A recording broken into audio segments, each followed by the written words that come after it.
ഈ ഫ്രണ്ട്സിന് നമുക്ക് ഓലന് ഒരു മധുരക്കറിയും ഉണ്ടാക്കി നോക്കാം. ആദ്യം ഓലൻ ഉണ്ടാക്കാം. അതിലേക്ക് വേണ്ടത് നമുക്ക് ചെറിയ കഷ്ണങ്ങളാക്കിയ ഇളവൻ വേണം, വൻപയർ വേണം, ഒന്നാം പാൽ, രണ്ടാം പാൽ. പിന്നെ ഞാൻ വൻപയർ വേവിച്ച് വെച്ചതാണ് ആദ്യം, അപ്പോൾ അതിൻ്റെ ചാറും എടുത്ത് വെച്ചിട്ടുണ്ടായിരുന്നു. പിന്നെ ഒരു പച്ചമുളകും വേണം. ഇനിയും കഷ്ണങ്ങളാക്കി വെച്ച ഇളവൻ നമുക്ക് ചട്ടിയിലിട്ടിട്ട് കുറച്ച് ഉപ്പും വെള്ളം ഒഴിച്ചിട്ട് ഇത് നന്നായിട്ട് വേവിച്ചെടുക്കണം. ഇത് നന്നായി വെന്ത് വന്നതിന് ശേഷം നമ്മൾ വൻപയർ ആദ്യം വേവിച്ച കുക്കറിലിട്ടിട്ട് 2 വിസിലടിച്ചാൽ മതി. അപ്പോൾ ആ വെന്ത വെള്ളം ഉണ്ടല്ലോ, ആ വെള്ളം ഈ ഇളവനിലേക്ക് ഒഴിച്ചു കൊടുക്കുക. എന്നിട്ട് നമ്മൾ വൻപയറും കൂടി ഇട്ട് നന്നായിട്ട് ഇളക്കി യോജിപ്പിച്ച് അതൊന്ന് വറ്റി വരണം. നമുക്ക് അതൊന്ന് വറ്റുന്ന വരെ വെയിറ്റ് ചെയ്യാം. അത് നന്നായിട്ട് വറ്റി വന്നിട്ടുണ്ടെങ്കിൽ നമുക്ക് നമ്മൾ പാലെടുത്ത് വെച്ചിട്ടുണ്ടല്ലോ, ആദ്യം നമുക്ക് രണ്ടാം പാൽ ഒഴിച്ചു കൊടുക്കുക. രണ്ടാം പാൽ ഒഴിച്ചിട്ട് നന്നായിട്ട് മിക്സ് ചെയ്തൊന്ന് കുറച്ച് നേരം ഒന്ന് അടച്ച് വെച്ചിട്ട് തിളപ്പിക്കുക. തിള വന്നതിന് ശേഷം നമ്മൾ എടുത്ത് വെച്ച ഒന്നാം പാലും കൂടി ഒഴിച്ചു കൊടുക്കുക.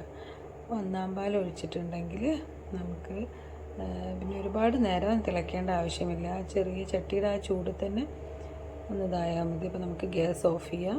എന്നിട്ട് കുറച്ച് കറിവേപ്പിലയും പച്ച വെളിച്ചെണ്ണ ഒഴിച്ചിട്ടുണ്ടെങ്കിൽ നമ്മുടെ ഓലൻ റെഡി ആയിട്ടുണ്ട്. ഇനി നമുക്ക് അത് വേറൊരു പാത്രത്തിലേക്ക് മാറ്റാം. ആ ചട്ടിയിൽ തന്നെ വയ്ക്കുമ്പോൾ വല്ലാതെ അങ്ങ് കുറുകിപ്പോകും. അപ്പോൾ നമുക്ക് ഇത് വേറൊരു പാത്രത്തിലേക്ക് ഒഴിച്ചു കൊടുക്കാം. അപ്പോൾ നമ്മുടെ ഒന്നാമത്തെ വിഭവം ഓലൻ റെഡി ആയിട്ടുണ്ട്. ഇനി നമുക്ക് അടുത്ത വിഭവം എന്താണെന്ന് നോക്കാം. അടുത്തത് മധുരക്കറി. അതിലേക്ക് നമുക്ക് പഴവും പൈനാപ്പിളും തേങ്ങയും ശർക്കരയാണ് മെയിൻ ഇൻഗ്രീഡിയൻറ്റ്.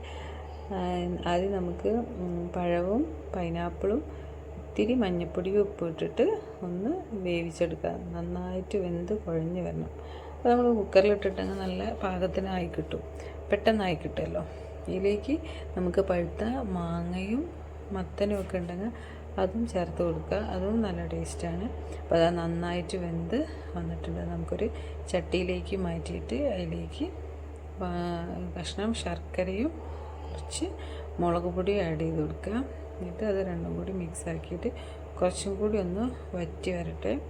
നന്നായിട്ട് വറ്റി വന്നതിന് ശേഷം നമുക്ക് മധുരം നോക്കാം. എനിക്കിപ്പോൾ ഇതിൽ കുറച്ച് മധുരം കുറവ് തോന്നി, അതുകൊണ്ട് ഞാൻ കുറച്ചുകൂടെ ശർക്കര ഇട്ടിട്ടുണ്ട്. ശർക്കരയും കൂടി ഇട്ട് കഴിഞ്ഞിട്ടുണ്ടെങ്കിൽ അത് റെഡിയായി. ഇനി നമുക്കത് വറവിടാം. വെളിച്ചെണ്ണ ചൂടാകുമ്പോൾ കടുക് ഇട്ട് പൊട്ടിക്കുക. അതിലേക്ക് നമ്മൾ തേങ്ങ ഉണ്ടല്ലോ, തേങ്ങ വറുത്തിടുക ചെയ്യുക. ആ തേങ്ങ ഇട്ടിട്ട് നന്നായിട്ട് മൂപ്പിച്ചെടുക്കണം. തേങ്ങ നന്നായി മൂത്ത് വരട്ടെ. ചില ആൾക്കാർ തേങ്ങയ്ക്കും മധുരം വേണമെന്നുള്ളവരുണ്ടാവും. അപ്പം നമ്മൾ ഈ വറുത്ത് വന്ന് നന്നായിട്ട് മൂത്ത് വരുമ്പോൾ അതിലേക്ക് കുറച്ച് ശർക്കരയുടെ പൊടിയും കൂടി ആഡ് ചെയ്തിട്ടുണ്ടെങ്കിൽ ആ തേങ്ങയിലും മധുരം ഉണ്ടാവും. അപ്പോൾ നമ്മൾ കുറച്ച് ചെറിയ ജീരകവും കുറച്ച് അണ്ടിപ്പരിപ്പും കൂടി ഇട്ടിട്ടുണ്ട്. അതും കൂടി ഒന്ന് മിക്സ് ആക്കിയിട്ട് നമ്മൾ ഉണ്ടാക്കി വെച്ചതിലേക്ക് ഇട്ട് കൊടുക്കാം. അതിലേക്ക് നമുക്ക് കുറച്ച് ചുവന്ന മുന്തിരി ഉണ്ടല്ലോ, ആ ചുവന്ന മുന്തിരിയും കൂടി അതിലേക്ക് ഇട്ട് കൊടുത്തിട്ടുണ്ടെങ്കിൽ കാണാനൊരു ഭംഗിയാണ്. കടിക്കുമ്പോൾ അങ്ങനെ ഒരു പുളിരസവും കിട്ടും. അപ്പം നമ്മുടെ മധുരക്കറി ഇതാ ഇവിടെ റെഡി ആയിട്ടുണ്ട്. ഇനി ഇത് നന്നായിട്ട് മിക്സ് ചെയ്തിട്ട് നമുക്ക് വേറെ ഒരു പാത്രത്തിലോട്ട് മാറ്റാം. അപ്പോൾ ഇതാ രണ്ടും എളുപ്പമുള്ള കറികളല്ലേ. അപ്പോൾ എന്തായാലും എല്ലാവരും ട്രൈ ചെയ്ത് നോക്കണം. ഇഷ്ടമായിട്ടുണ്ടെങ്കിൽ ലൈക്ക് ചെയ്യുക, അഭിപ്രായങ്ങൾ പറയുക. അപ്പം ഇനിയും അടുത്ത വിഭവമായി വീണ്ടും ഞാൻ വരുന്നതായിരിക്കും. അപ്പോൾ എല്ലാവർക്കും ടാറ്റ, ബൈ ബൈ.